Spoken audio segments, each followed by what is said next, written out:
I have it. So the recording has begun. And so I want to welcome our presenters to workshop 3 of the Black Psychology program at CIIS. And so we have Dr. Benson Cooke. He is the current historian for the Association of Black Psychologists National and past president. And we also have Dr. Tony Jackson, who is the current president of the Bay Area chapter of the Association of Black Psychologists. And Dr. Benson Cooke is going to be speaking to us about epigenetics, stress and depression, and Dr. Jackson will be talking about neuropsychology. He is a neuropsychologist, about those same topics. And the emphasis is really around wellness. So how do we take this information around epigenetics and neuropsychology and position it in a way in which we can combat transgenerational stress and depression? And so I am so thrilled to have the 2 of them here. You all have no idea how, maybe you do, that's why you showed up, how blessed and lucky we are to have these 2 brilliant, brilliant scholars present with us. All right, so Dr. Cooke, you are on. Okay. All right, let me begin by pulling up my PowerPoint.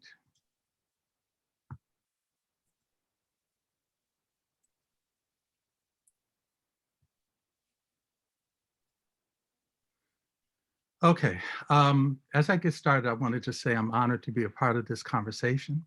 My hope is that the information that I share will be informative and probably more importantly, stimulating to your interest in the area that you're in or an area you may choose to begin to look into. As I started thinking about what I would say here, I figured I would share what has been kind of transformative in my work since 2011. Just a little background, my undergraduate experience was at Morehouse College in psychology, and I was a student of Naim Akbar. So I began to have that early influence in thinking about psychology. I did my graduate work at UMass Amherst and started in clinical, and then after my master's went over to counseling psych mental health administration. Did an internship and then came back and taught for a minute there. And then went to Xavier University of Louisiana, where I taught and chaired the Department of Psychology before coming to the DC area working for Mental Health Corporation for a few years before going to George Mason University, where I became the Assistant Director of Counseling Psychological Service Center and a faculty. And then currently my position is as Professor of Psychology and Counseling at the University of the District of Columbia, with a focus mostly on the graduate counseling program. I think it's also safe to say that my area of specialization throughout the years has focused on understanding depression, major depressive disorder, being able to really integrate a perspective that is culturally sensitive, developing cultural competencies, of which I had an opportunity to really expand on immediately after Hurricane Katrina, in terms of developing some of the first programs that were kind of added to the American Red Cross and added to the Disaster Relief Task Force with APA. The goal being to make sure that we are able to have first responders intervening with an understanding of the people that they're intervening to be supportive of. So with that background, I kind of step into this. More specifically, stepping into this conversation, my work since 2011 has been designed to develop a better understanding of how we can provide generational treatment strategies around issues of depression. And by looking into that, I had an opportunity to participate in a National Public Radio program, Diane Rehm show, on genetics and crime. And kind of serendipity happened in the sense that by participating in that program, the expectation was to kind of pull out a different kind of African man. And what I mean by that is this. In 1998, the Association of Black Psychologists was very much involved in communicating to the National Institute of Health that they should not be providing dollars for people doing research to suggest that African Americans were predisposed to criminal behavior. Unbeknownst to us, in 2011, the New York Times discovered that they continued to do it kind of through the back door. So they brought a Black man on, an African man on, to kind of talk about this issue, hoping to get the angry Black man who would not be immersed in being able to have a sensible conversation about what was really going on. The consequence of the conversation that we had was one where I asked one of the lead people a question about where he got his research, to which he responded, from prisons, to which I responded, well, did it occur to you that African Americans are disproportionately incarcerated for non-criminal offenses? Now, since he had gotten this Stockholm Award, which is kind of a Pulitzer Prize for criminologists, his response to me was, well, we're in a post-racial world now. That was because Barack Obama was president. To which I responded about, we needed to have a conversation about his research and how his data was skewed. And basically, because of that, kind of created a pathology for people who did not deserve that, kind of in the scope of eugenics. And so the conversation kind of went a little sideways after that. And the result was, when it was over, I had a contact who worked at NIH who said, you know, I need to connect you with the sister who's in charge of the Genome Project. And through my conversation with her, I was able to really begin to develop a broader understanding of the concept of epigenomics, which I'm going to kind of speak to. But what's really key here is, in that conversation, I began to recognize something that I'm also going to mention that Dr. Thomas Parham used to always tell me, is that we need to be, you know, basically involved in working to ensure that we step outside of the silos of the professional identity we were educated and trained in to effectively engage the scope of the work that requires us to be multifaceted in terms of how we come into it. We needed to be social engineers, he said, but I'll get into that in a moment.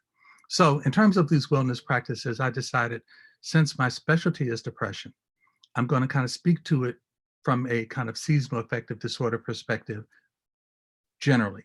And then I'm going to do that so that I can begin to share with you where I am with my current research. So the presentation begins. Oh, one side note. So some of the slides I'm going to move through rather quickly, but I'm going to give you a general overview of what's on them. I want to make sure that I cover as much as I can, but I will be open to Q&A when the appropriate time occurs so that I can share more. Also, I have 2 video clips that are embedded. One is 1 minute and 40 seconds, and the other is 4 minutes and 3 seconds. My hope is that when I show that to you, that will add some additional information for you. Okay, so most of you are probably familiar with, when someone is depressed, what they're really speaking to. They're speaking with someone who's basically exhibiting a series of symptoms. There are 9 symptoms in particular that the DSM-5 refers to, but they focus on at least having 5. So you can have 5 or more, but you have to have at least 5 over a period of 2 weeks. What's key in this is that you're looking at someone who is showing symptoms that also kind of focus on a depressed mood or a loss of interest and pleasure. So in that context, you know, a person is sad for reasons they can't really explain or understand. They are showing a significant weight gain or weight loss. They're having difficulty sleeping or not sleeping enough. They're basically showing fatigue nearly every day. One of the things that I mentioned earlier, the things that they used to enjoy could be spending time with a significant other, hobbies or activities. They no longer have an interest in that. But these are events that significantly impact the quality of life. And when that happens, a diagnosis of depression may very much be what the practitioner will kind of speak to. One of the side effects, though, not so much side effects, one of the consequences of depression that goes unchecked, though, is suicide. In December of 2019, so that was just, you know, less than a year ago by days, we had the Congressional Black Caucus come up with a study that spoke to a crisis that's happening with our young folk. And this growing crisis I've kind of identified. If you want to, you can use your cell phones and take pictures of various slides. This will be one where you can pull up the Emergency Task Force document that was published. And what it really speaks to is that the suicide death rate among Black youth in particular is increasing at a growing number beyond any other racial or ethnic group. One of the things that becomes important is that how the prefrontal cortex develops will pretty much determine how one might manifest it developmentally. So in an adult, they will sit down in a session and share with you the things that have been happening over a period of time so that you can get, the duration, the frequency of the episodes that they've been experiencing. They can cognitively relate that to you, related to other events that may have precipitated it or been a catalyst for it. That's not so much the case with a child or an adolescent. With a child, it may be manifested more in terms of somatic complaints, or you might see some kind of irritability that's involved. In adolescence, you're definitely going to get behaviors that might suggest that there's some aggression or antisocial behavior going on, maybe even some bullying. But that may be their way of crying out for help that may be associated with depression. Okay. When you're talking about seasonal affective disorder, which is something that people really like to talk about during this time because, we're at the winter solstice and the nights are longer than the days. There are 4 pieces of information that the DSM-5 really speaks to with regards to this. And I've kind of highlighted them in red. And it's basically that the depression really only occurs seasonally. That when it occurs, it's pretty much characteristic to this pretty much framework of time, meaning that it's in the winter, not the spring. Okay, it may be in the fall and the winter, but not the spring and the summer. But then as I'm going to show you, some suggest that seasonal affective disorder is seasonal in terms of the fall and winter and the spring and summer. We'll get to that in a moment. But the key piece is that when someone has seasonal affective disorder or depressive disorder with seasonal patterns is what the DSM-5 refers to it as, it's typically just that alone and nothing else.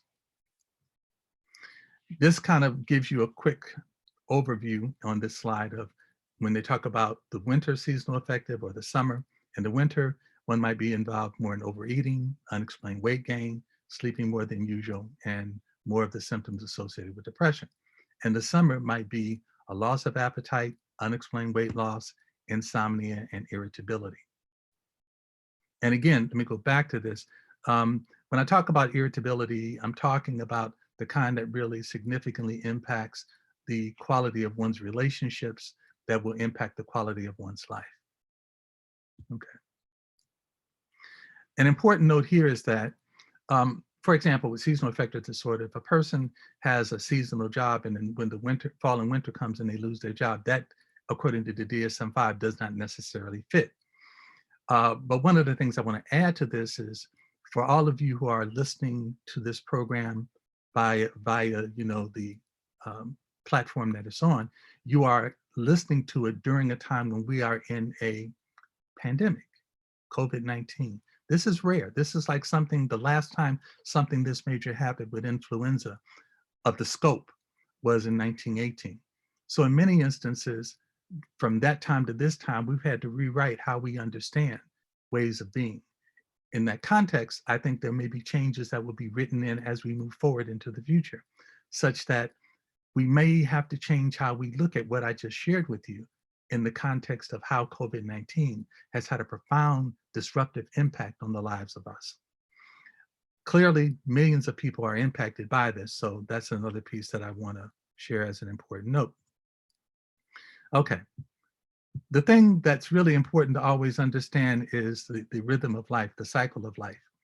And in this particular context, I'm showing you this circle to show you that every day, the environment that we're in has a profound impact on us. And as I'm sharing this with you, you'll see midnight at the top. This is like a 24-hour clock, 12 noon at the bottom. Now, for many of you, at 2 a.m., you're probably in your deepest sleep. Unfortunately, I'm not one of those creatures. I'm kind of always up trying to do something. So mine usually falls a little bit later. So when my body temperature is falling, I just put on a cap or put on a hoodie when I should take my behind to sleep. But, I'm learning, I'm getting there. But the reality is that all of this is shaped by not only just the environment we're in, but that which surrounds us, like the universe, our solar system, the sun. So when you're looking at this, you're seeing, that there's a period where the sun rises, where it's at its height, and when it begins to set, and we have nightfall. If you look on the left side of this, you'll see that in the afternoon, we may have better coordination. In the afternoon, we begin to see our temperature of our body rising some. But one of the things that happens at night, which I'm going to talk a little bit more about, is melatonin secretion occurs. This becomes important because we have to remember that we are physiological beings that are impacted by our biology, impacted by our neurology, impacted by our genetics, so that from the macrocosm to the microcosm, we are these beings that are impacted by what's going on chemically. Okay, which brings me to this slide. I want to talk briefly about circadian rhythm because this really begins to create a bridge in terms of understanding where we go from physiology to biology to psychology to neuropsychology to, looking at epigenomics. Dr. Cooke, we're at the 15-minute mark. Okay. All right, so I got to move real fast. Okay. I was up here trying to use my watch and my clock ain't right. Okay, it must have messed up on the melatonin thing. Okay, so here we go. When we're talking about circadian rhythm, we're talking about our biological clock. At the bottom right side, you see a side section view of the brain. And what's important here is you're looking at that part of the brain that basically functions as a timer. And the little red dot that you see also in there, the pineal gland, and I really want to focus on that. It's near the middle of the brain and it picks up light exposure through the retina. When that happens, a hormone is produced in the gland called melatonin, and that melatonin is what controls the circadian rhythm. Melatonin functioning has been linked to mood disorders such as seasonal affective disorders. And the reason is because when the day is shorter, as we are approaching now, and the nights are longer, the body produces more melatonin. And so we begin to see that this becomes important in terms of how we deal with it. Now, one of the therapies that oftentimes is associated with helping to treat seasonal affective disorder is light therapy. In the old days, when somebody was feeling really down, parents would send them to a relative that lived out in the country where there was plenty of sunlight uninterrupted by buildings. Okay. And hospitals kind of took a lead from that and built these solariums. And then many houses said, oh, let me just add a sunroom to it. And the purpose was to provide light as a therapy, the sun as a therapy. And so on this particular slide, in terms of how it works, it's not that you're looking directly into the site, but you have this sunlight, which I'm going to show you how they look in a moment, in front of you, giving you the consistency of what the sun would primarily provide. In this next slide, you kind of see that the way that it works is you're focusing on the intensity of the light, the duration of light, and the timing of the light. You have to have a box that has a LUX of at least 10,000, and you're holding it 16 to 24 inches, and you're looking at getting an absorption of at least 20 to 30 minutes of light. Now, I don't have the latest 2020 version, but I was able to find the 2008 winter collection of sunlights. And so you see them, the kind that you can hold in your hand or the kind that you can post by your bed. The morning times are usually the best times to have these because they usually provide what you need. Now, I've been fortunate. I've written about 5 textbooks, working on 2 more, but these 2 that I have here are really important. The first one in 2013, the second one that came out in 2019. Each of these books basically provides a lot of the information I'm talking about, so I'm going to move quickly through the rest of it to kind of get to the point that I want to make where it connects with the epigenomics. But the key piece to this was it was important to think out of the box. The 2013 book really went beyond just myself and my colleague, Dr. Skylar Webb, and began to look at adding a neuropsychologist, a community clinical psychologist, a licensed clinical social worker with a focus in trauma, a rehab psychologist and rehab counselor, to be able to broaden the spectrum of how we come to understand this. So at this point, it means in the work that I do, doing it generationally means that we're building for eternity. That means that we're looking at ourselves, understanding the past, and working for the future. It means that we're engaged in cultural healing. To work in cultural healing, we have to understand it in many ways, the ways that I like Dr. Wade Noble's definition best in terms of culture is that process representing the vast structure of behaviors, ideas, attitudes, values, beliefs, customs, language, rituals, ceremonies, and practices that are peculiar to a particular group of people and which provides them with a general design for living and patterns for interpreting reality. So in that context, generational healing really needs to absorb or bring that into bearing. What this does is it then begins to allow us to change what's going on epigenomically. So typically in treatment, talk therapies are good, medication is good. The efficacy of treatment suggests that talk therapies and medications combined are better than medications alone. So social support systems, especially those that are culturally relevant. And then I've shown you already one biological strategy, but there are many others. In the old days, they used shock treatment, not that good, too many bad side effects. Now they use something called transcranial magnetic, repetitive transcranial magnetic stimulation, which is a lot better. But this then brought me into an understanding of epigenomics. The early story I shared with you, where I had a conversation with the director of the Genome Project, led me to an understanding that psychologists need to be sitting at the table with geneticists who are beginning to move into this area. As such, we need to understand this. So let me give you the first minute 40-second clip in terms of what is epigenomics.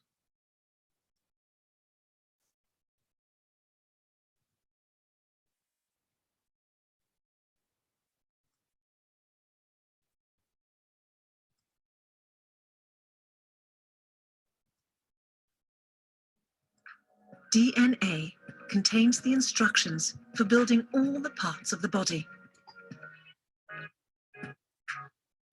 DNA is only half the story. The DNA in our bodies is wrapped around proteins called histones. Both the DNA and histones are covered with chemical tags. This second layer of structure is called the epigenome.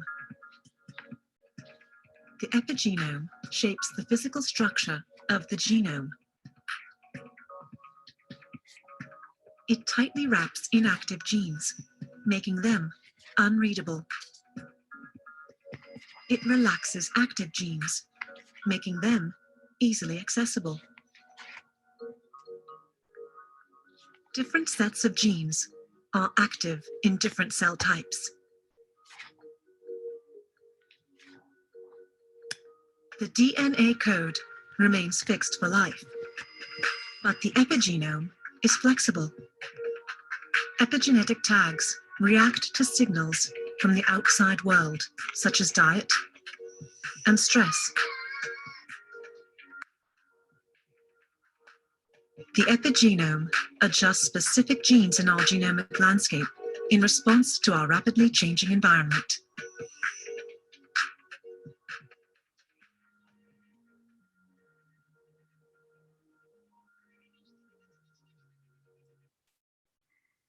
So one of the things that really becomes important in this particular context is understanding what some of the factors might be that really impact the epigenome. And this is where I want to come back to the PowerPoint slides to give you a view of how you might understand this. Health factors, which basically includes being able to effectively navigate psychosocial stress, nutritional factors in terms of what it is that you're eating, how to eat to live, environmental toxins all begin to play an important role. But in addition to health factors are social experience factors, which looks at the relationships we have and making sure that there's cultural salience involved in them at critical developmental periods. All of this impacts the epigenome. I have another clip I want to show you very quickly that kind of helps you understand how this happens. But before I show you that, let me just kind of give you this brief kind of overview. While our DNA is fixed for life, you go to family reunions and the like, and you meet somebody and they say, you know, you look just like your mama, you look just like your dad, you look just like your grandma, you know, in terms of your height, your hair color, your hair, all that kind of stuff.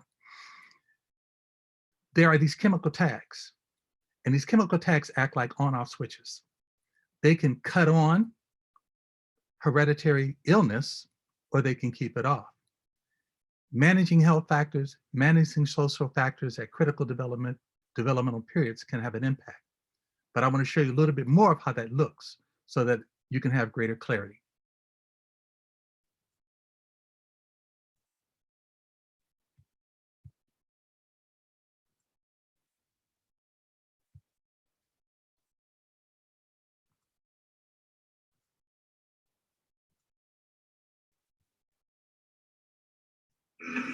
At the University of Pittsburgh, researchers are exploring just how eating mostly plants may promote health.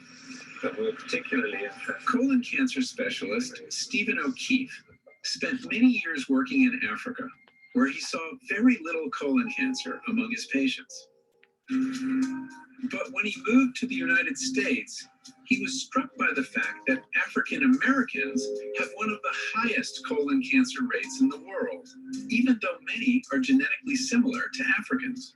Studies have demonstrated that the factor most associated with differences in colon cancer between Africans and African Americans is diet. Most Africans tend to eat more vegetables, fruits, beans, and whole grains, and less processed food than we do in the West.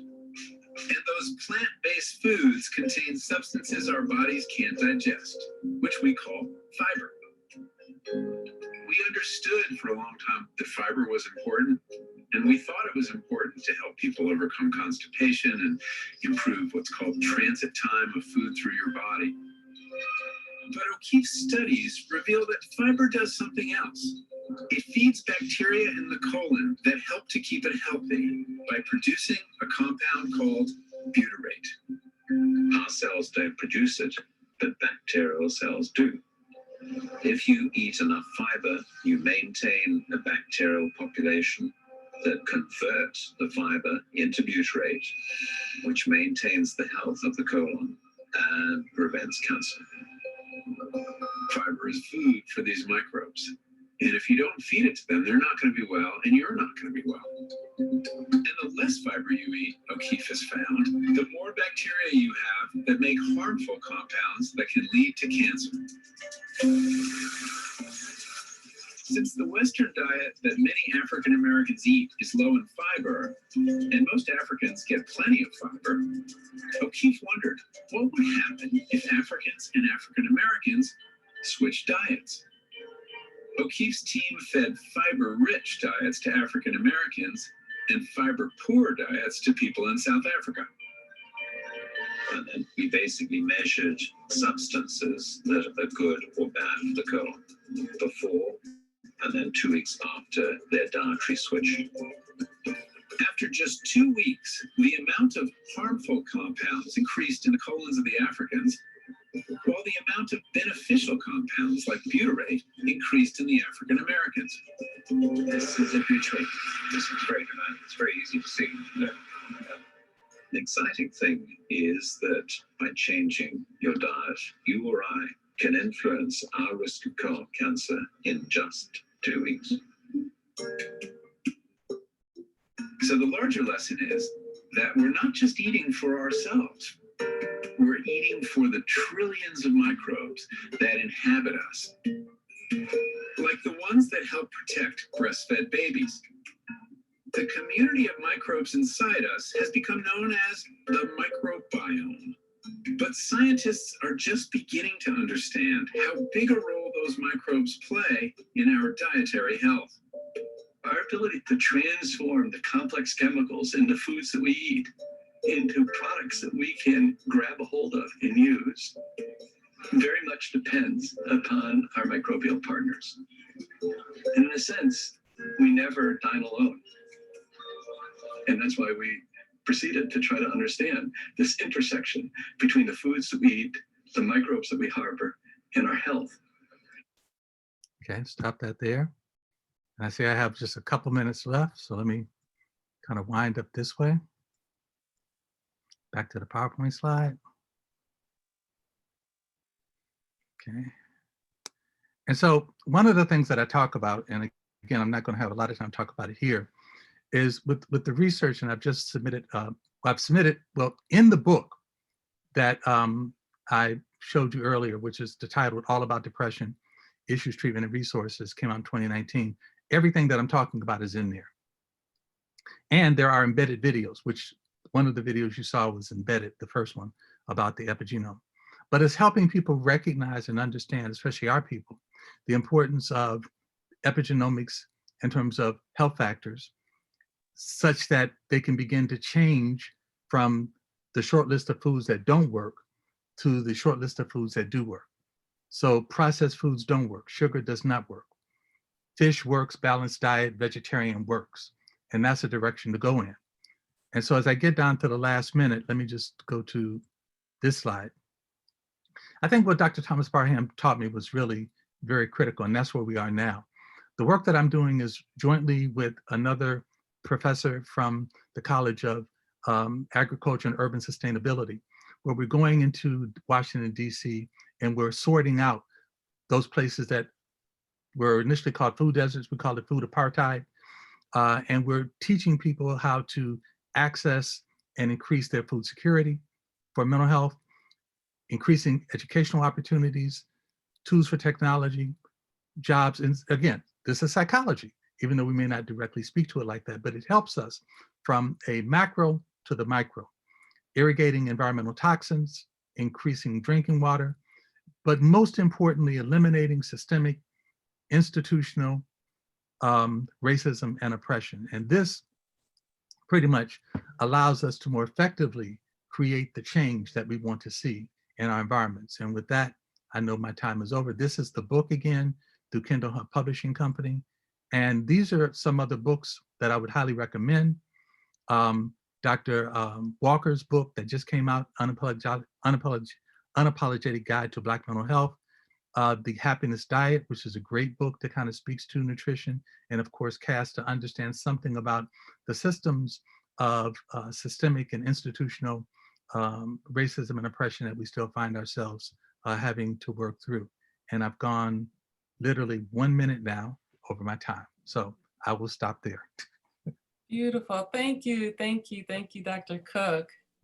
I appreciate you.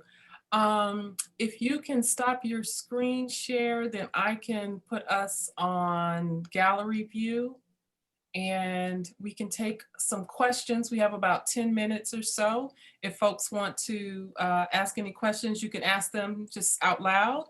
Don't raise your hand because there's too many people to try to see hands raised. Just start talking. Or you can put them in the chat because the chat is now open. Hi, Dr. Benson Cooke. This is Joelle. I don't really have a question. I just want to thank you for everything that you presented.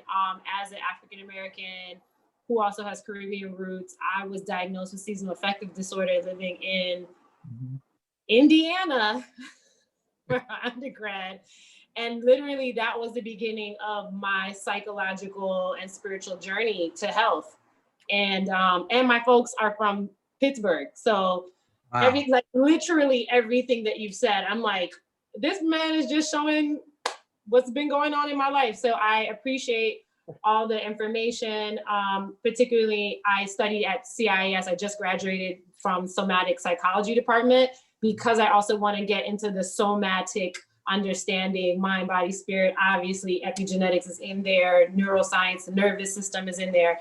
And in that Sankofa understanding, what were we doing to stay here and what has altered? So I appreciate you really speaking to depression, epigenetics, tags, all that, and the book recommendation. So thank you. Okay. There is also a question in the sorry, I was going to say, and I'm from New Orleans, so I appreciate the Xavier shot. Okay. Third ward of town. I'm just saying. Thank you. There's a question from Annette in the chat. Can you speak to the specifics of depression, mask anxiety? So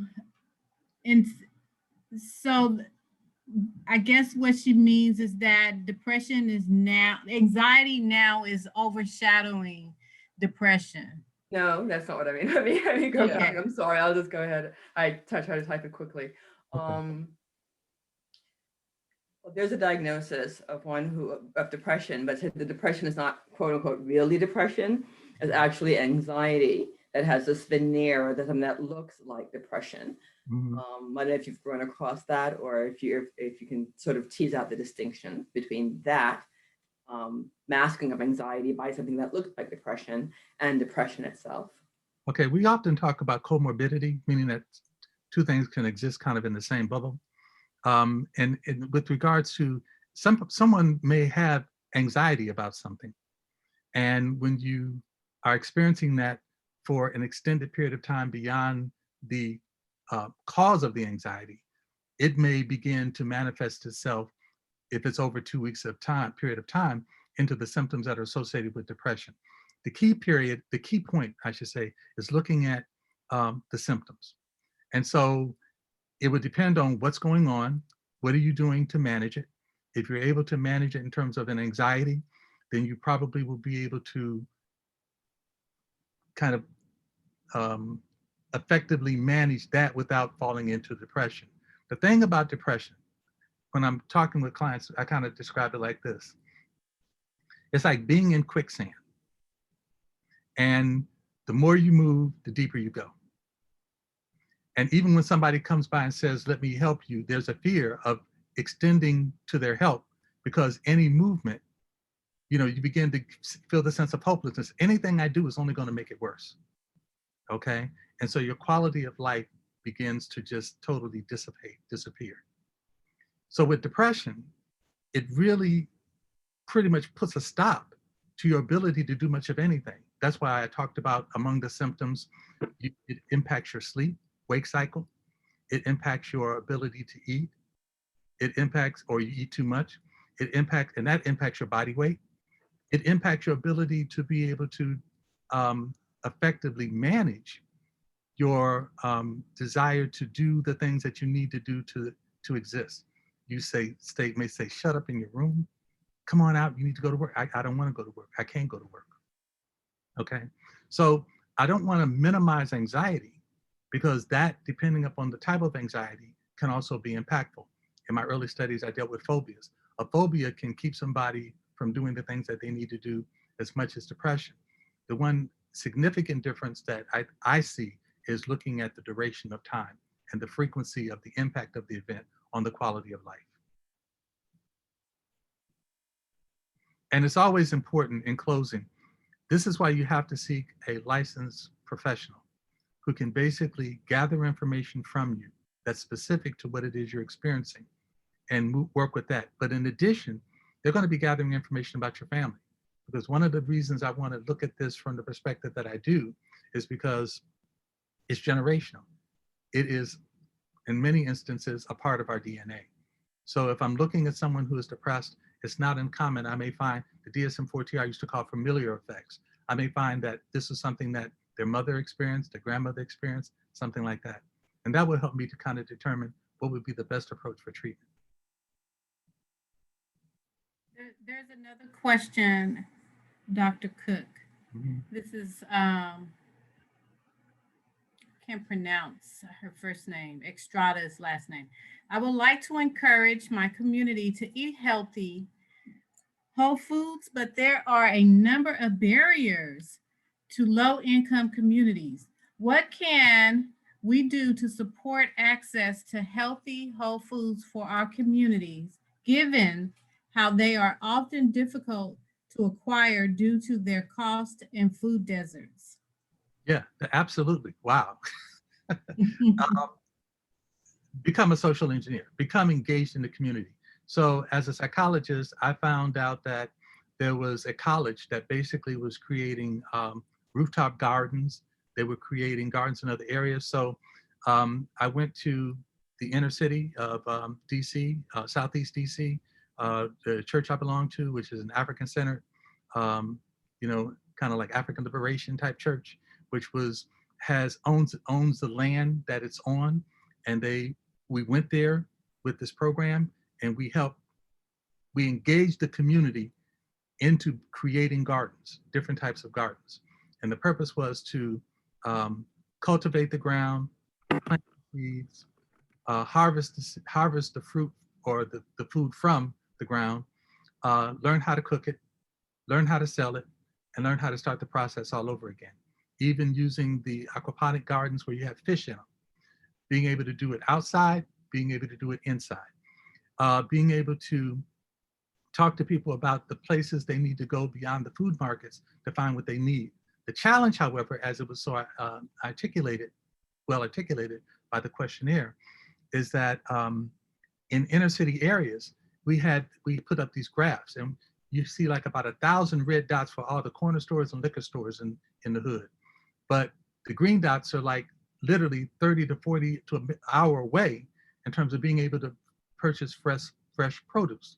So one of the things we did is we found ways of creating marketplaces closer to the communities where the people live, but also helping them to develop ways in which they could get access. And then taking these churches that have various programs like, homeless ministry, prison ministry, creating food ministries, so that they could also begin to play an important role in helping to eradicate what is called food deserts. I did a presentation, side note real quick, and I said food deserts, and what the speaker said, the desert ain't never did nothing to hurt Black folk. They said, call it food apartheid, call it anything, but don't be. So I said, okay, cool.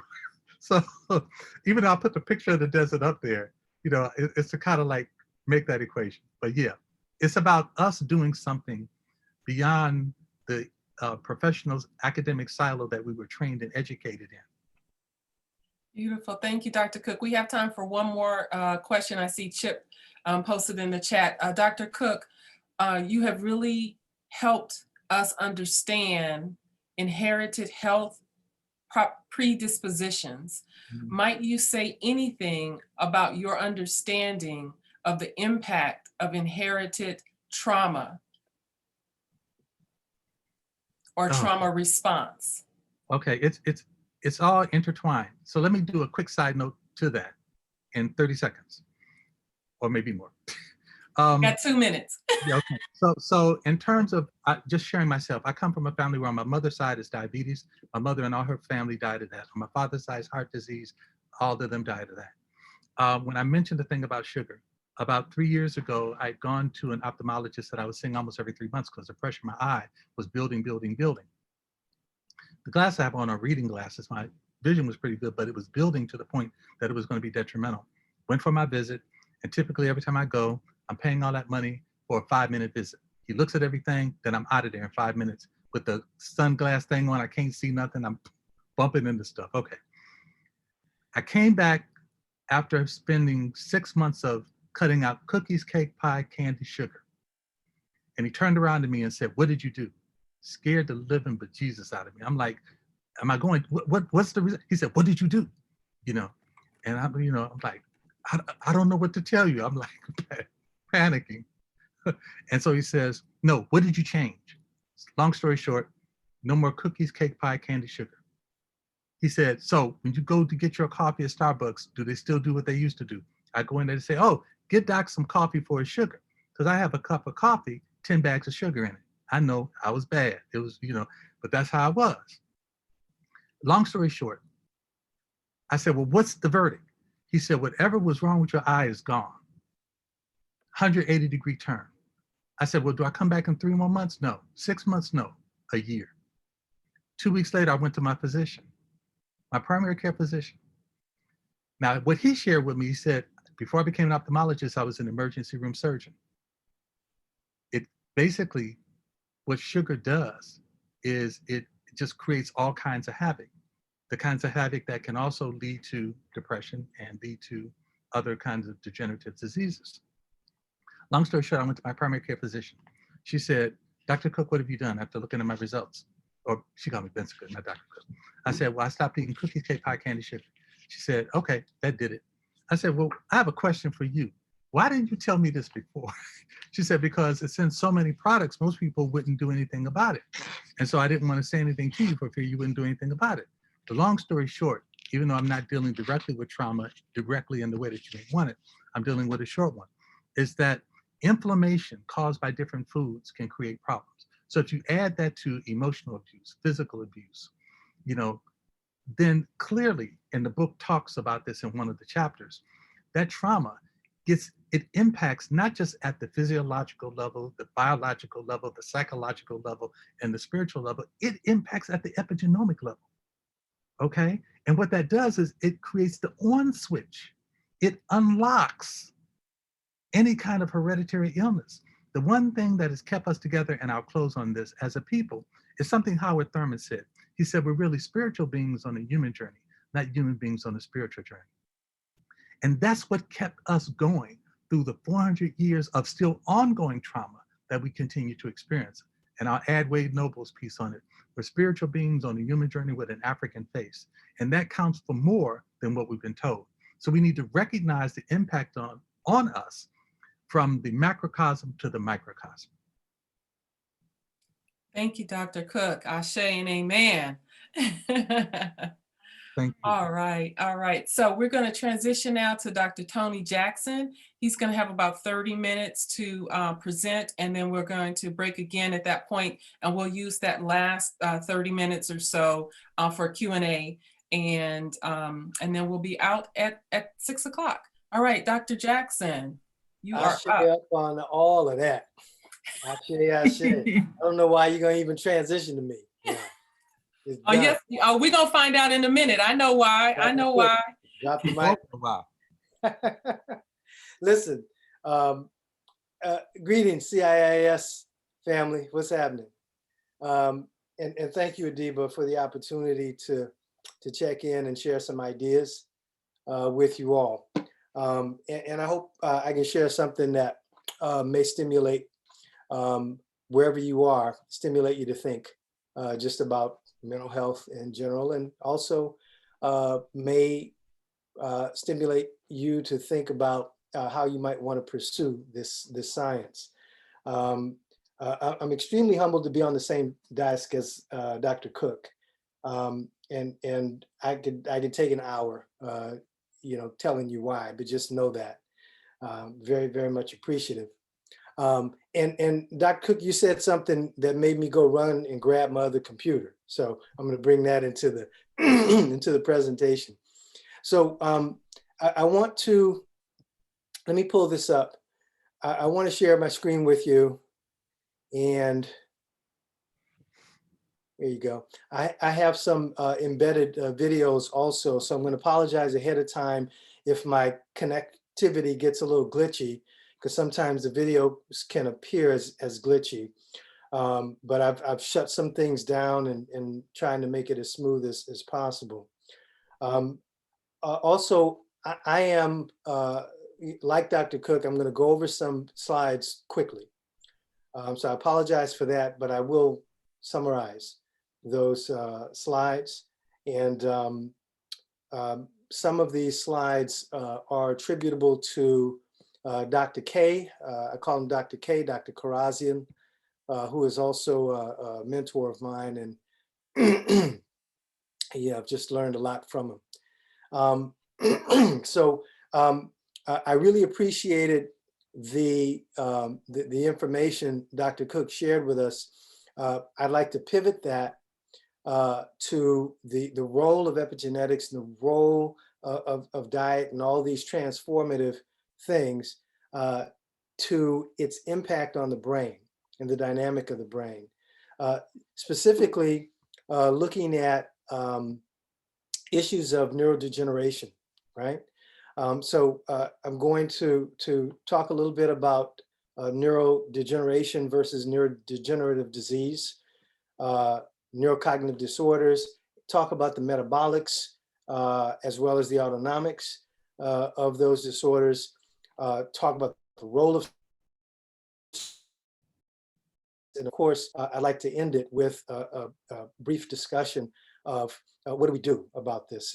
And again, a beautiful pivot from the ground that Dr. Cooke laid in terms of attention to nutrition and diet and all those things. You'll hear me talk about butyrate, for example.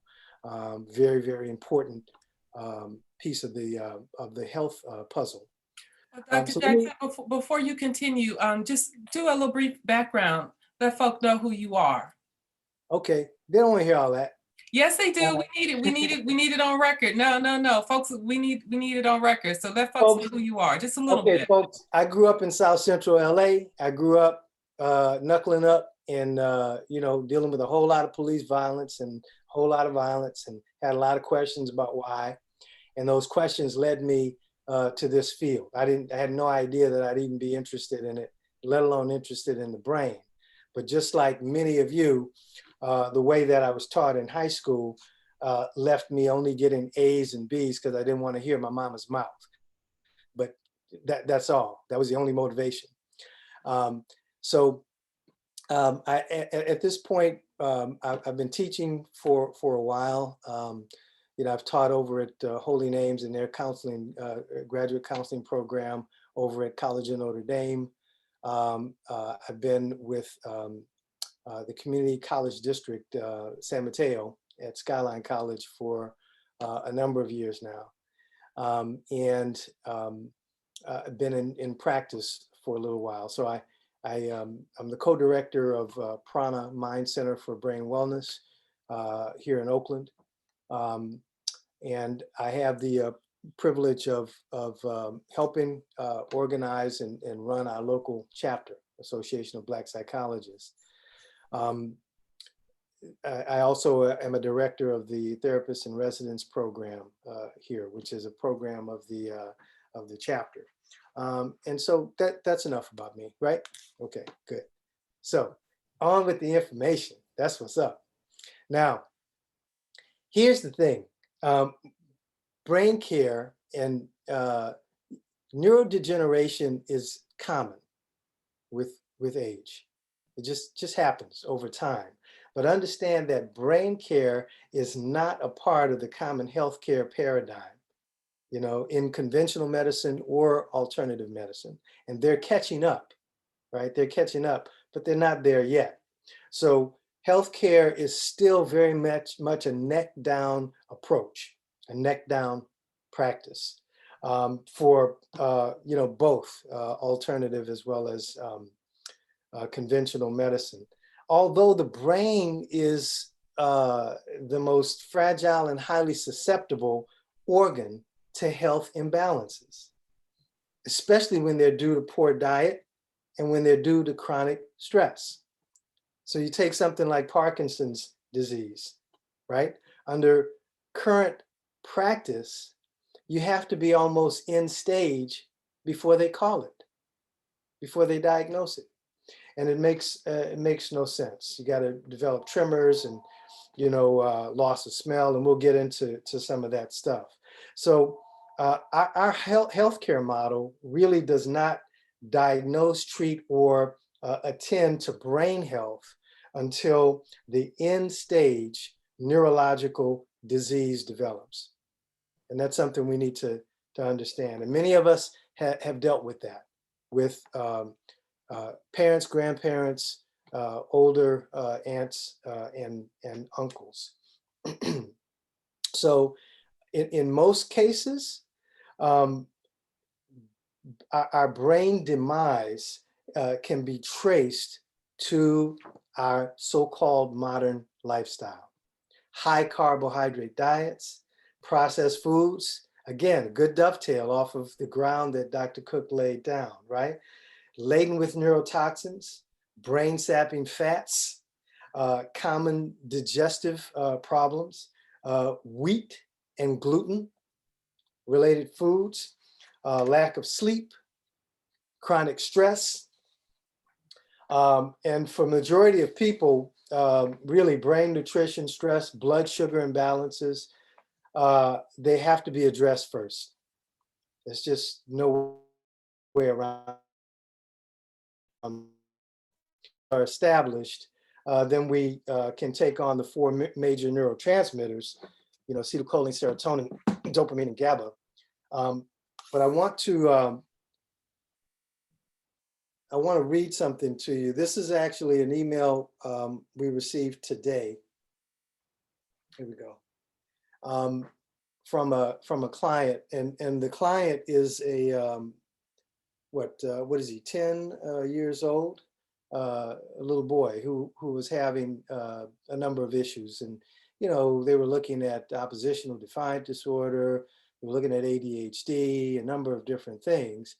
And one of the reasons I love what I do is because it really is like being an investigator.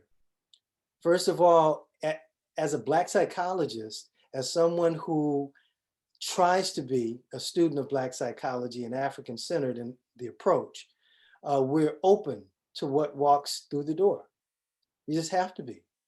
And people bring a lot of different issues and dynamics through the door. So let me read this to you. Hi, Dr. J. Sorry for the delayed response. We're happy to say that we've noticed some significant behavioral changes with, let's call him John, since we started implementing the dietary changes. Although we still slip with a little gluten and dairy here and there, we've been able to stick with the changes 95% of the time. We've been giving him tryptophan, but we're still waiting for another supplement to arrive. They're probably talking about the fish oil supplement that I wanted him on. We haven't ordered the third recommended supplement yet. Prior to the visit, John was experiencing severe outbursts, mood swings multiple times a week, and sometimes more than once a day. We started the dietary changes right after our visit, and his outbursts are greatly reduced. In fact, there have been fewer than a handful of noticeable episodes since we made the changes starting November 12th. We're really happy with the progress he's making, and we're very grateful for your help. So I just read that to you as an example of a real life case where these parents could have gone a number of different routes, but they did not want to see their child drugged, right? And it wasn't necessary. It wasn't necessary. Now, fast forward this child into adulthood, there's a very different presentation that is definitely brain related. And this was strictly diet. Just dietary. Let's try that as a base, right? Before we do neurofeedback, before we do anything else, because we could see some of the issues there. So, back to this point in the presentation, neurodegeneration is common. We're talking about the loss of neurons in any specific region of the brain that can lead to reduced function. Whereas neurodegenerative disease is pretty specific. It's a specific underlying disease process, right? And it involves issues around protein misfiling, misfolding, protein aggregation that lead up to a buildup of excess proteins, and it impacts structure and function. And then, that's where we get the notion of tau proteins, beta amyloid plaques, and alpha-synuclein, and that sort of thing, Lewy bodies, right? And Lewy body dementia is a particularly ugly dementia, it just is. So now, here's the other thing. When we look at neurodegeneration, right? It can occur due to a number of different insults to the brain, right? From a number of different ways or mechanisms, right? Inflammation is a biggie, chronic inflammation, right? Diabetes, smoking, right? Or some previous head trauma. And you'll be surprised how many of us are walking around with head trauma, right? Unaddressed, unattended head trauma. It could be from when we were playing football in the streets, or it could be from when we had a fight with somebody, or it could be when we hit our head up against the car door, right? We just go along with it. We just roll along in life with these traumas, and they can be impactful. So here's the other thing.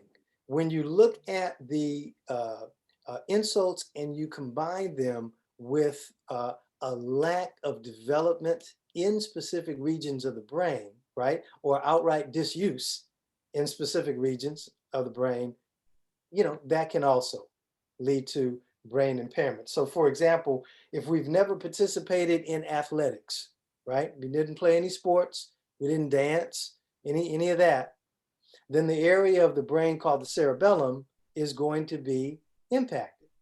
It's not stimulated. You know, it's the weakest link, in other words. And so where's neurodegeneration going to go to? It's going to go to the weakest link, right? It's going to go to the cerebellum. So because there's a lack of plasticity, right, in the cerebellum, that's where inflammation is going to attack first. Same with many of us, right, who are math phobic, right? Math phobic. Dr. Jackson, just to let you know, we're at the halfway mark. You're kidding me. Time flies when you're having fun. Oh my God. I was about to close this window thing to try to make it brighter in here because I can see it's getting darker, you know, with the outside light. So think about it. Many of us avoid what class? Statistics, right? I know I'm right. If I'm lying, I'm flying. In grad school, we just avoid statistics like the plague. We don't like to do the math or linear or analytical sort of thing. And understand that's really, really, really good practice, good work. Because if we don't stimulate that part of the brain, the inferior parietal lobe, guess where neuroinflammation is going to do its damage, right? To that area that is under stimulated.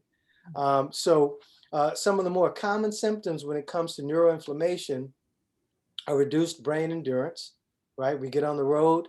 We used to be able to drive for 6 hours straight, and now we can't drive too, right? You know, we got to think about that. Brain fog, depression, right? Loss of smell and irregular sleep, also common features in Parkinsonism, as well as dementias, various dementias. So when we talk about neurodegenerative diseases, here are the three most common type, right? Various dementias, Parkinson's, as well as cerebellar issues, right? All of them have frontal concomitants, right? All of them will show up as frontal lobe related issues, right? Everything from concentration to mood, right? And the great thing, I'm going to skip this video. This is on Alzheimer's, and I'm going to talk about that in a different way. But when it comes to the types of dementia, here are the various types. You can see Alzheimer's is way up there, number one, right? Followed by vascular dementia and dementia, Lewy body dementia, right? And you can see there are a number of types of dementias. So when we talk about dementia, really there are a number of types of dementia, and being familiar with each of them can be important when you're working with these populations. I'm going to play this one for you because this is on Alzheimer's, and this is, you know, what it looks like for those of you who aren't familiar.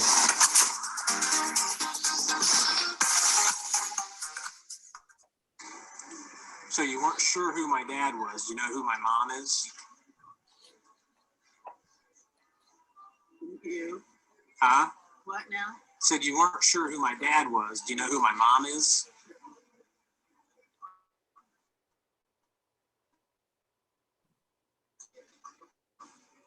Mom? Do you know who my mother is? Oh. No, I guess. I don't know. Who is it? My mom?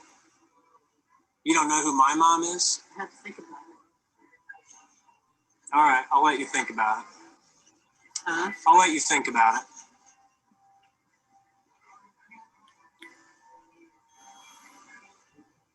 Tell me. who my mom is? I'm Joey. Who's my mom? I don't know, Joey. I'm trying. Okay. You don't know? Who am I? I don't know. You know who I am.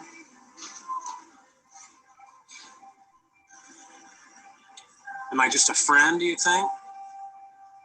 For me, Yeah. How did we meet? school. No. So when you were young and had babies, you had what? A boy and a girl? I'm or going to what? advance this because you know he's talking to his mom. I wasn't even going to try to do this, but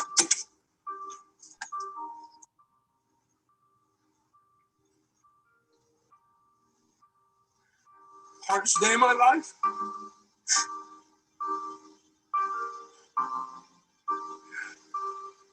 When your mother doesn't know who you are, she knows my name, but doesn't know who I am.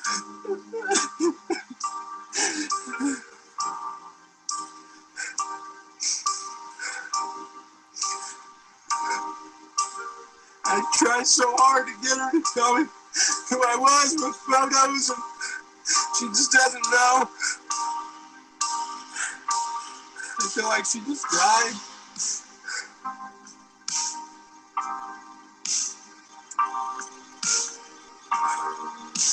So I'm going to pause it here and move forward. Certainly, you know, this is what we deal with dementia, with Alzheimer's. This is what we experience when our loved ones are afflicted with it. So it's well worth being able to catch it early as possible. It's well worth making the changes. For example, here are 10 early warning signs, right? Some of the forgetful stuff we're familiar with, right? Person has problems solving problems, right? These are early issues, right?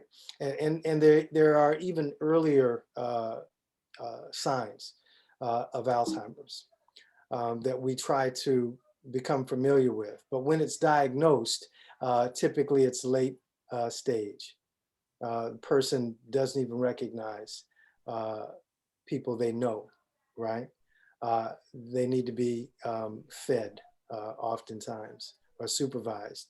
They're eating supervised. Seizures sometimes. These are late stage signs. And I have issue with the way we look at Alzheimer's, because notice on stage 1, here it's absolutely no impairment, right?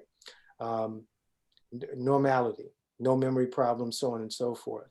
And it assumes that we are already on the stage towards Alzheimer's, although Alzheimer's is typically diagnosed in stage 5 or 6, unfortunately, right? And it's not necessarily a given, which is why I have issues with it. Signs and symptoms of Parkinson's disease. Here's what sometimes comes in along with depression, right? A loss of smell, gastrointestinal issues, constipation, right? Sometimes movement-related issues, bradykinesia. Again, why are people going to come to see a therapist, a psychologist, right?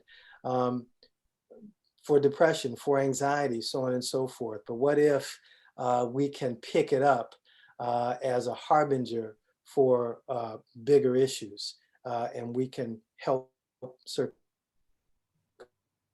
be able to slow the progression, right? We're certainly not into over-promising, but to be able to slow the progression. And this is cerebellar degeneration here. Some of the common mechanisms, and gluten has a lot to do with it in many, many people, okay?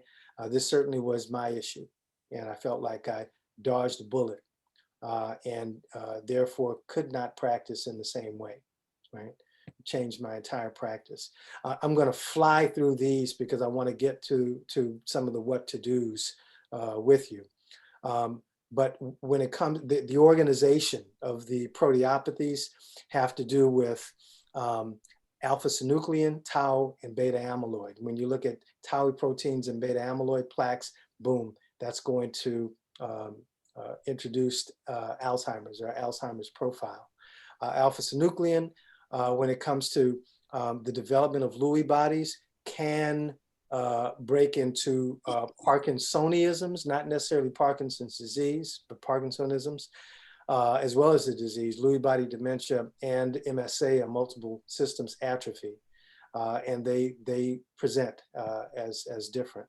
I'm going to skip this one. This is just to say that, look, when our neurons have what they need, they can adapt to insults, to cellular insults, right? The one I'm going to get to, if you look at, just quickly, if you look at these issues, these are all issues, right? Problemed ileocecal valve, gallbladder related issues, digestive related issues, pancreatic enzymes, permeability related issues. All of these are issues, gallstones, where we'll go to a medical doctor, right? But I want you to understand that these issues all have progenitors that are here, right in the pontine vagal centers, right? Due to lowered, decreased, reduced brain activation. And what does that mean? That means that some of the signs we're going to have are brain fatigue, problems with finding words, issues with memory, so on and so forth. So these medically related issues have brain correlates. That's the thing, right? And we're good about treating these separate issues and not looking at who we are as a whole being. I'm gonna skip that one. This has to do with vascular related issues. Here's the thing. When it comes to stress, there are two major pathways. Here they are, from the adrenal cortex and the adrenal medulla, the release of cortisol, the release of norepinephrine and epinephrine, and stress absolutely causes negative plasticity or autonomic changes in our sympathetic tone. And you all will recall the differences between the central nervous system and the peripheral nervous system. The autonomic nervous system and the somatic nervous system. And that there are two areas, one that certainly prepares us for fight, flight, or freeze, and the other that calms, right? Brings us back to homeostasis. So what we want to know is that when it comes to the neurobiology of stress, stress absolutely shrinks the brain, causes brain atrophy, right? It promotes neuroinflammation. It degrades, can degrade the blood-brain barrier, and atrophies the medial temporal lobe as well as the hippocampus, two very, very important structures when it comes to learning and memory, how we take it in, how we transfer information, right?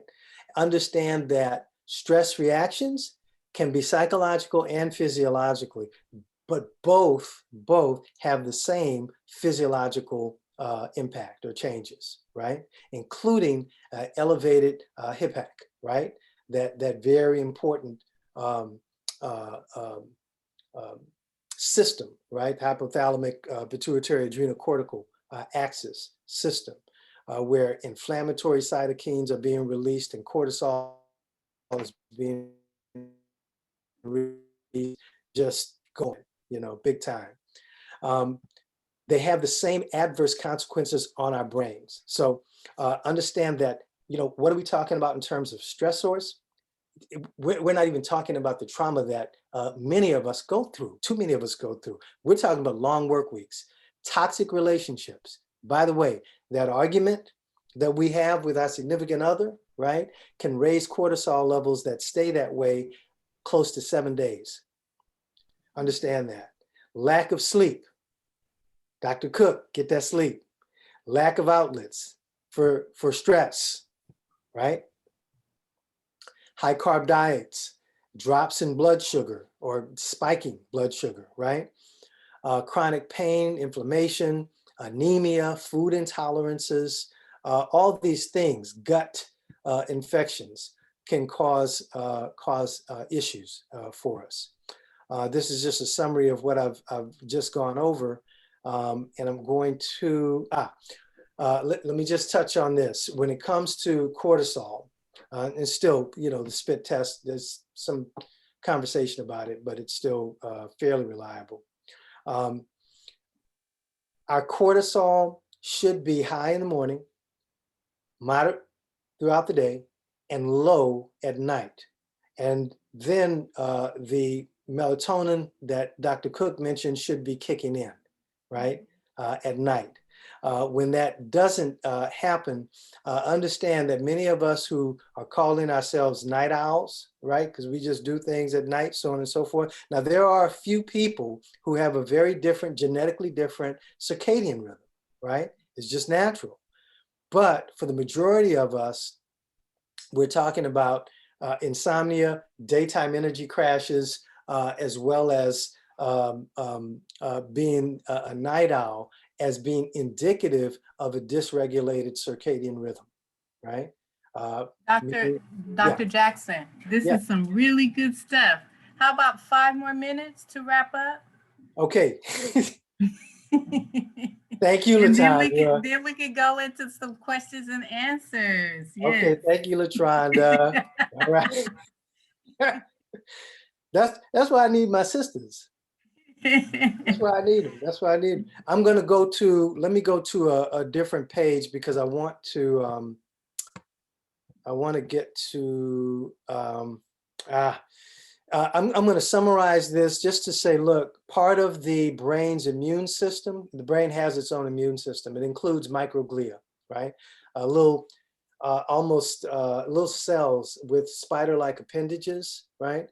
These ramifications that allow them to move in and out of the brain, in and out of areas in the brain and eat up areas that aren't performing, that are underperforming, eat up garbage, so on and so forth.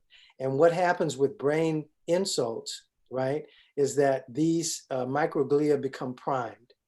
And when they're activated, when they're primed, it's very difficult to turn them off. Understand that these are issues that can lead to taking resting microglia and priming those microglia.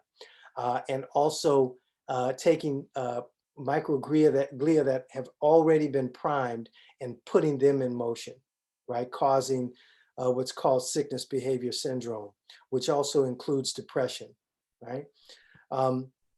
The other route, there are 3 routes to this happening, is even though our blood-brain barrier is intact, there are ways that peripherally the brain cells can be impacted by way of stress and also by way of the gut, vagal afferents coming up from the gut and the liver. All those things are important. And how do we stage this? Well, from, you know, subtle, moderate to severe microglia impact by way of these particular presentations. If a person is experiencing seizures, delirium, dementia, so on and so forth, neuroinflammation has done its thing, is pretty bad, and you're talking about primed microglia. So there are a couple of approaches that we can take, either an isolated or a full court press, where we do a system sort of approach to this thing, and nutrition is huge. Nutrition is huge. There's tons of research on nutrition and its impact on various dementias, including Alzheimer's.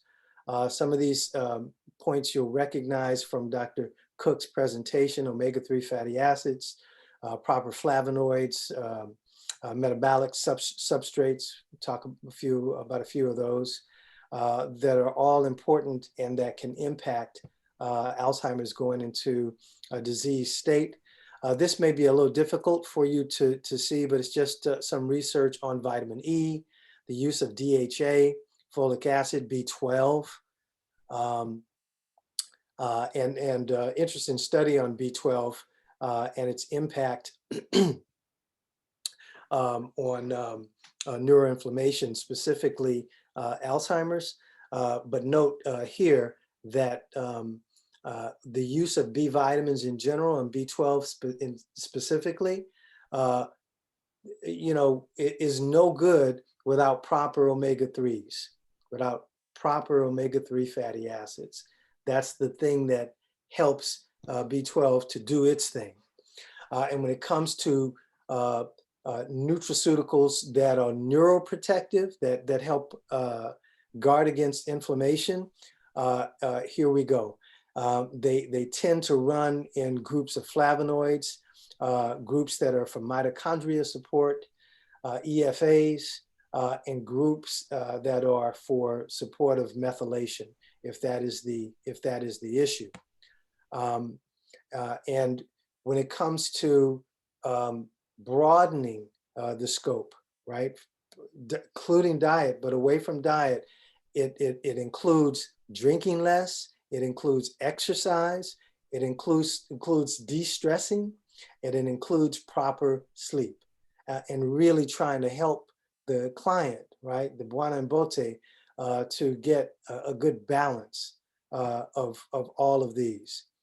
If you want to know what the research says works, right, then the 5-star group is going to be your combination of resveratrol, curcumin, epigenin, and catechins, which you Dr. find. Jackson, we're Yeah. gonna have to Roll it up. yeah.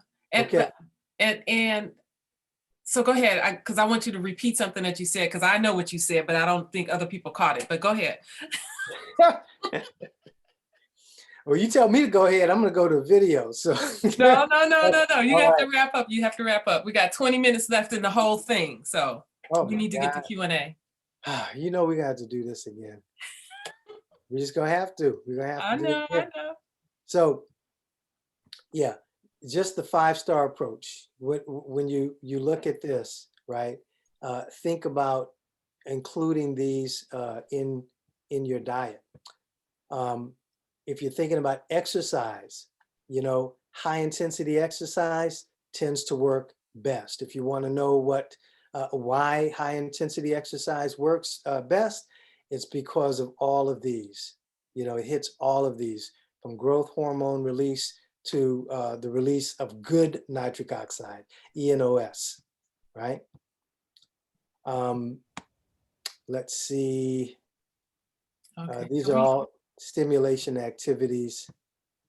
I'm trying not to play this. I'm not playing this. I know.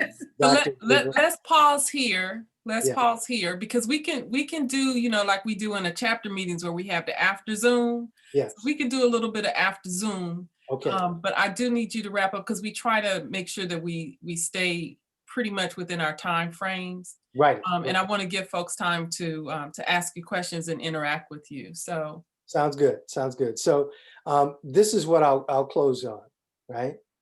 The idea that exercise is stimulating, right? And there are a number of things that we can do that are really easy to help stimulate different areas of the brain, right? I've got a couple of clients on tongue twisters, right? For a number of reasons, but to get that synchronicity, right? Between the buccolingual movements, the motor, right? There are some nice online tools that we can use, and there are a number of things we can use to help stimulate cerebellar health also. All right. So I'll close with that. The brain needs 3 things. It needs oxygen, it needs glucose and sometimes ketones, right? And it needs what? Stimulation in order to be healthy. Beautiful. And with Thank that, you. I thank you. Thank you. So close your screen share, and then that'll let everyone else come into the space. And I am going to remove the spotlight and turn on the chat. Okay. And so folks, just jump in with your questions as I open up the chat, and it'd probably be faster if you just jump in with your questions. Oh, what I wanted to follow up on, Dr. Jackson, you used the term really quickly instead of client. And I wanted you to just say a little bit about why you use that term instead of client. Oh, we use that term because buona imbote was the term. And we use that because we want to designate that client per se is the child of our ancestors. And that's what that means. You know, the approach to a child of your ancestors is going to be a little different. It's going to be like family. And when our clients come in, we really try to get out of the mode of them being patients. Sometimes we have to use that language, obviously, in this system. But our approach to them is one that tries to respect who they are in context, who their ancestors are, and what their ancestors might want for them. Beautiful. Dr. Jackson, can you spell that and put that in the chat? There was also Yes. a question by Mary. She said, thank you for the presentation. Can you show the slide that mentioned the waters of none? It was after the last one you showed. Ha! It was She caught that. placed in the brain, perhaps. That's a question she's asking.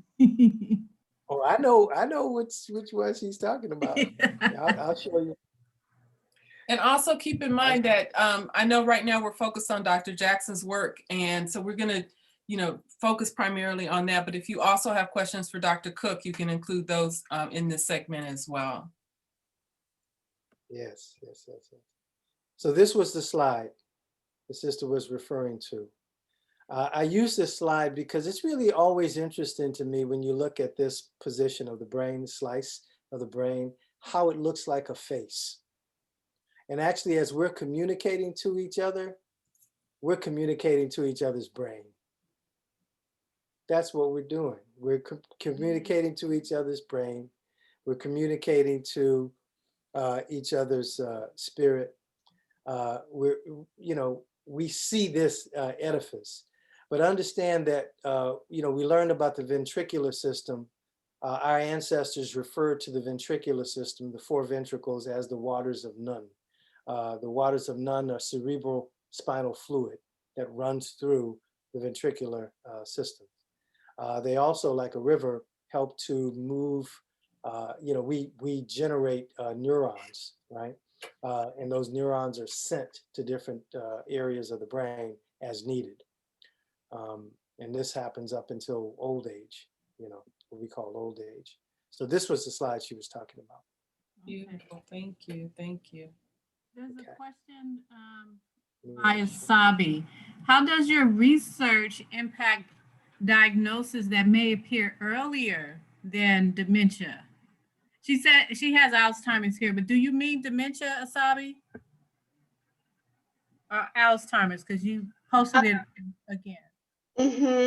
I just meant those sorts of diagnoses that maybe appear earlier than these later stage diagnoses, such as in Alzheimer's or dementia. Okay. I hope that makes sense. And so let me make sure I understand the question correctly.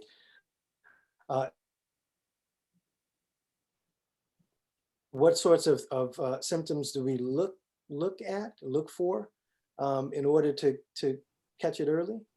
How does your research impact the diagnoses that may occur earlier when you're looking at dementia or Alzheimer's? The earliest progression of the symptoms. Yeah. Yeah. the idea for us is to slow the progression. If we're pretty sure of what it is, we not only can get them into their physician to call it, but we may be able to get some things on board that will reduce inflammation, that will slow the progression depending on the dementia type. And it might be in the area of stimulation also. If a couple comes in and the complaint is, it's a man and a woman, and she's saying, look, it's time for us to go to therapy because this has got to end. Get in therapy. And she says, look, we used to go out. We used to go to the movies at least. We used to go to plays. We used to go to dinner. We don't do anything anymore. It's just dead. I think that something else is going on. I think he's seeing somebody else, right? And we've got to deal with that in couples. But the presentation is just before mask face, which means that we can look at the eyes, we can look at pursuits, we can look at whether or not the individual has to move their head in order to look up or down, and we have a sort of a capticormic sort of stooped presentation. We may be able to say to that couple, look, this is not an issue of infidelity or lack of interest or lack of anything else but motivation, because there's a dopamine related issue here. And that dopamine related issue may be related to a progressive disorder. We should get that checked out. And if we can catch Parkinson's early, then we may be able to do some things to give the person more time. Okay. I imagine also it could be people coming in saying, I'm seeing so-and-so like their father or like their mother, or like their grandfather. Yes, absolutely. Absolutely. Thank you. Oh, you're welcome. Question by Kylie. Are you or any BIPOC neuroscientists interested in studying? Is this, Kylie, is this a question for the presenters or the group?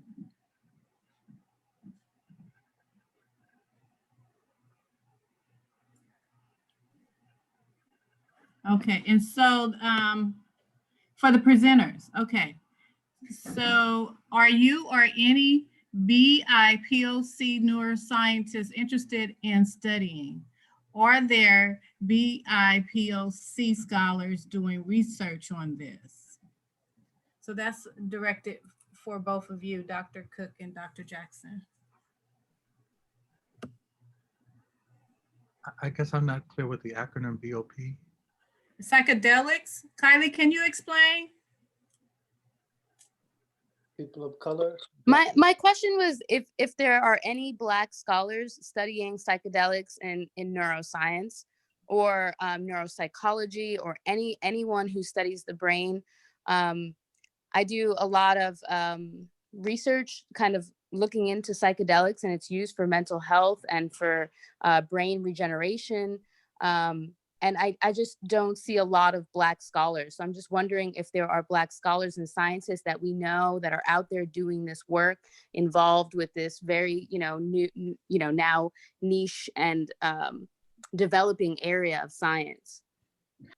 I'm aware of someone who's done some work in that. I don't think he's doing it now. Dr. Nyala Rasian. He's a professor at the University of the District of Columbia, where I am. But I would also recommend you contact Howard University. They have a very strong neuropsych program. You said Howard University? Yeah, Howard University. Okay. Beautiful. Thank you so much. Yeah. He's a graduate of that program.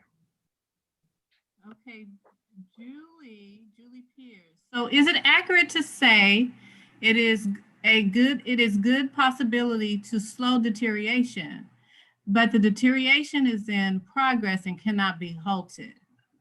Are we looking at enhancing longevity and quality of life more than curing neurodegeneration? Are we looking at longevity, or are we looking at curing neurodegeneration? Is that the question? Okay, Julie, can you clarify? Yeah, I'm wondering, thanks for asking my question and for these amazing presentations, really informative. My question is, you've shared with us a lot about neuroplasticity, and I'm just wondering if the end goal here is about enhancing life for longevity and quality versus thinking that we're going to end one of our relatives' neurodegeneration. Does that make sense? It does. Let's see if my response makes sense to you. Thank you. It's about awareness when it comes to neurodegeneration in general and progressive diseases. And if we have that level of awareness, then we may be motivated to change our diets. We may be motivated to move a little bit, to stimulate the brain in those areas that are calling for it. At some point in time, I certainly hope, because what we're trying to do as Prana Mind Center for Brain Wellness is to conduct research. We want to really dive into areas of research that we feel strongly about, and we don't feel that the Cal Berkeley's, the UCSFs, or the Stanfords are willing to do in people of color communities, especially in communities that struggle, right, economically. That the kind of research we want to do is just not done here. So there are a number of technologies that are exciting that really need to be brought in to people of color communities, that need to be brought into the Black community, and we would like to we'd like to do that. I mean, there are therapies, there are light therapies that hold a great deal of promise when it comes to Alzheimer's. There are movement-related therapies that hold out hope for Parkinson's, and there are some really interesting things that are going on in the laboratory when it comes to the work on microglia and complement cells that target these different areas for disruption and decomposition and all of that. So we would like to see that happen in the Black community. We'd like to partner to make sure it does, in the service of one day seeing a dramatic impact on neurodegenerative disorders. Can I add a piece on that real quick? Even though I'm not in that specialty area.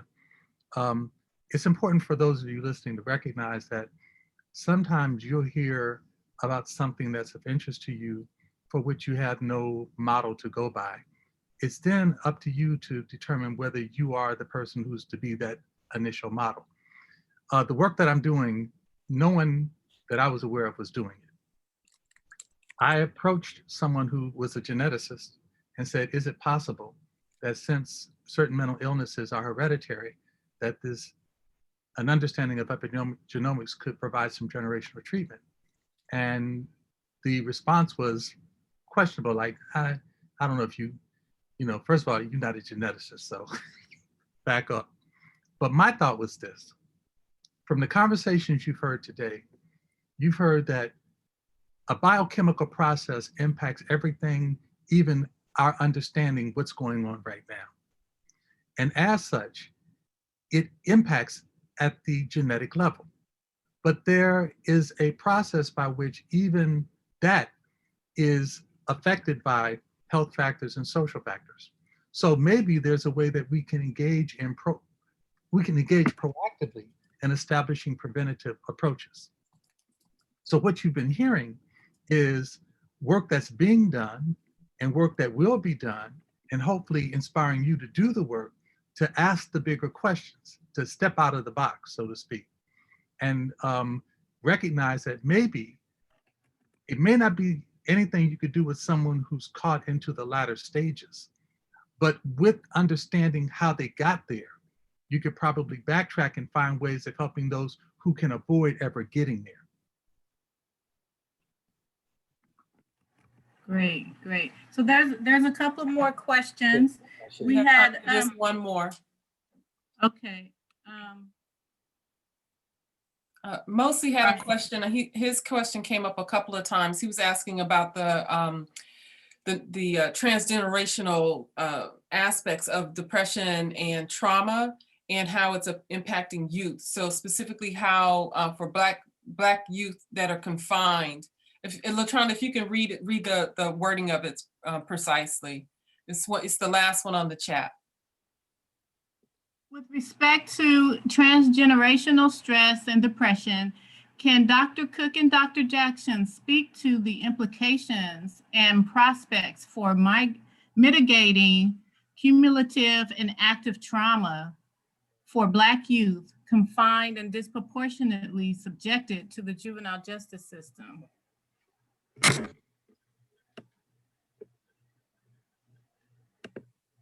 You want to take a stab at that first? Okay, I will. I was reading it along with Latranda. It's my belief that culture is central to the issue of depression.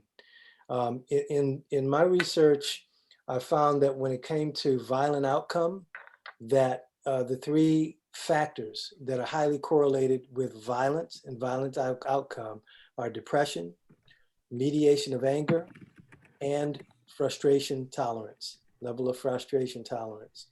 And in the research, we used one of Dr. Wade Noble's models of life theory, and we tried to move youngsters from decomposition, a stage where they understand how they got where they are, to germination, new ideas about who they are and why they're here, sense of purpose, and transformation. Once we felt we were able to lock in that issue of transformation, that of purpose, moving towards transformation. It definitely had impact on depression, at least by the scores. And I think that that it definitely, when we can change a person's sense of who they are and why they are and whose they are, it has implications for transgenerational change. What we know about epigenetics is that perception is extremely important. You know, that book, Lipton's book, Biology of Belief, where he talks about perception actually turning on or turning off the RNA, allowing the DNA to be open, to be viewed, right? I thought that was an important book and an important notion, that perception is that important. It's so important that it absolutely creates that link between environment and our DNA. And so, you know, I think that when we do things like change diet, when we address issues of neuroinflammation, either dietary or otherwise, that we're impacting at a genetic level. At least that's my sense of it. Just taking what you said, just to add a couple of key points on it. I was reading this summer a book called The Great Influenza by John Berry. And one of the things that was really profound in it is at the end, they talked about you have to make things concrete. So making things concrete with regards to a summary to what's been said, to answer that question, is kind of looking at the work of Dr. Naeem Akbar. He wrote this one chapter in the book, Awareness is a Key to Mental Health. And we have to become aware of how we can begin to break the chains and images of psychological enslavement that have kept us bound up in an idea that has been built upon a paradigm not by us. So we have to deconstruct what's been said about us, reconstruct what needs to be said and what we need to know, because we're not slaves, we were enslaved. We have to go back to the thousands of years of history before that and not just be subject to what we've been told over the past 400 years.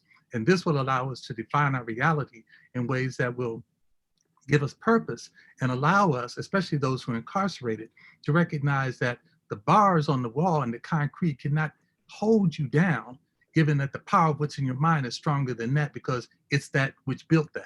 And so we have to kind of find a way to become self-empowered. And by becoming aware of the things that I just said, being mindful of our history, being mindful of our culture, being mindful of the practices and the strength of family, being mindful that we're really spiritual beings on a human journey, I think endow us with the power that we've always had that creates great fear in those who really don't want to understand us, and is a demonstration of why they try to keep us down as much as they do. We're at Yeah, I should. close to closing, but we have one more question, one person with their hand up in the participant gallery. So I do want to give them an opportunity to speak. Natasha, you want to go ahead? Sorry for the delay. Okay, thank you, no problem. My question is to Dr. Cooke, possibly Dr. Jackson. This concerns mental health and behavioral health assessments and possible discrepancies, especially considering most of them are designed by Europeans for European realities. Are there things that Black people, are there questions that Black people need to ask, or things that we need to be aware of, especially in relation to assessment scores and outcomes? Thank you. I'll start it off. One of the things that I find to be really fantastic and wonderful and beautiful about the creation of the Association of Black Psychologists in 1968, it was about defining our reality, recognizing that APA was never going to do for us what we could only do for ourselves. And I was reaching over to my bookshelf to pull off this book, Larry P. Revisited, IQ Testing of African Americans. This is a book, if you have it, fine. If you don't, get it. Because this begins to lay down the benchmark for some of what you're asking, meaning that we had to recognize that it was important for us to define how we were perceived. So Robert Williams, Asa Hilliard, and a host of others got together, and basically William Thomas, it's several people in here, began to recognize that this is what Harold Dent. So, you know, the list is pretty long, but this was a court case. And that court case basically freed us somewhat from them trying to suggest that they could somehow determine our intelligence and determine our degree of being human by their standards, which really only pathologized us. Thank you. Thank you, thank you, thank you. So Dr. we're gonna, Dr. Cooke, I think that's a close. that's what I was gonna say. That's a good close right there. It's a perfect close, because a couple of things. First and foremost, I want to acknowledge and appreciate both of you being so generous with your time.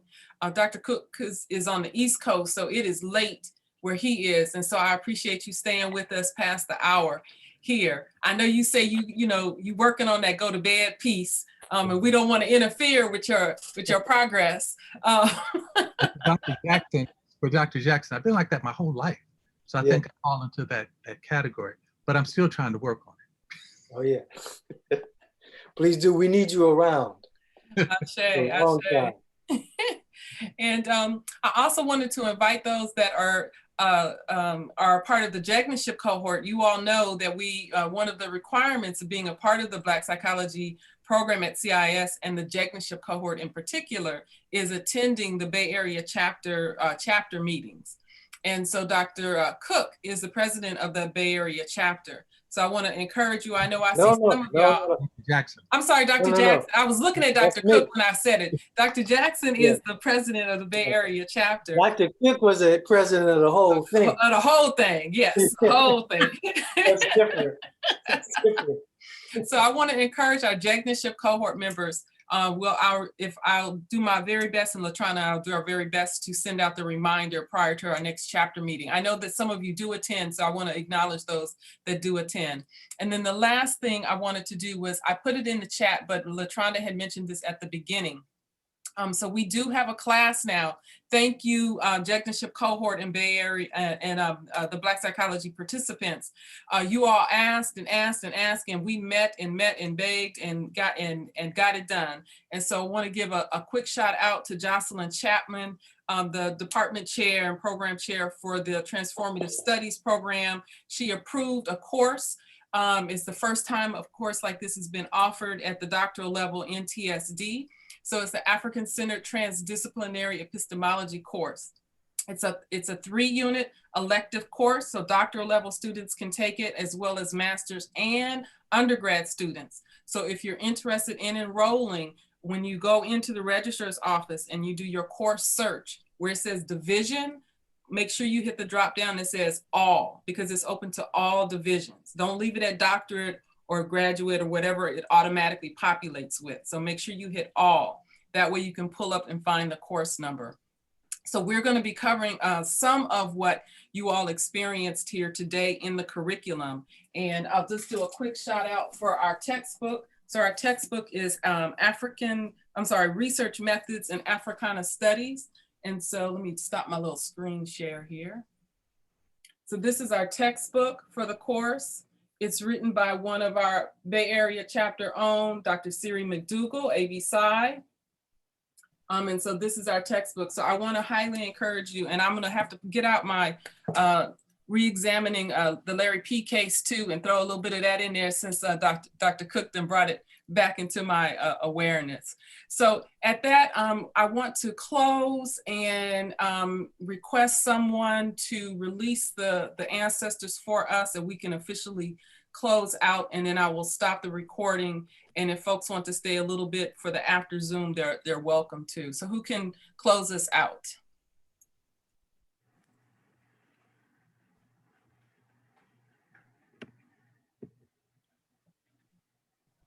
I want to thank the ancestors for their divine governance and their divine protection over us. Thanks for joining us in this conversation. Thanks for moving minds and moving spirit. And we release you with profound thanks and ask that you visit us again in your time. Ashe. Ashe. Ashe. All right, well, thank you, everyone.